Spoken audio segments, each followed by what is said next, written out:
যে নারীদের পদচারণায় পাহাড়ের ভোর জাগে, আমরা কি কখনো তাদের গল্প শুনেছি?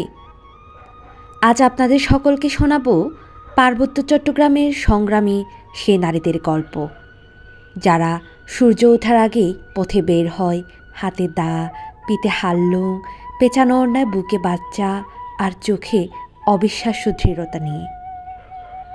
আমি তাদের দেখেছি জুমের ডাল বেয়ে ওঠা, ঘাম আর বৃষ্টিকে সঙ্গী করে ধান বোনা, আবার বিকেলের আলোয় কোমর তাতে নিজেদের ঐতিহ্যকে বুনে তোলা।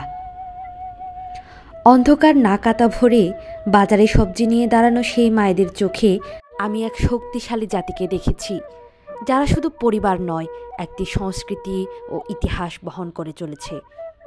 পার্বত্য চট্টগ্রাম সত্যিই বাংলাদেশের অন্যান্য জেলা থেকে সাংস্কৃতিক ও সামাজিকভাবে অনন্য। এখানে নারী মানেই শ্রম, সৌন্দর্য, ঐতিহ্য ও প্রতিরোধের এক অনন্য মিশ্রণ। তারা স্বাধীন, স্বনির্ভর, আর সবচেয়ে বড় কথা, তারা তাদের ভূমি ও সংস্কৃতিকে বাঁচিয়ে রাখতে প্রতিদিন নতুন করে লড়াই করে।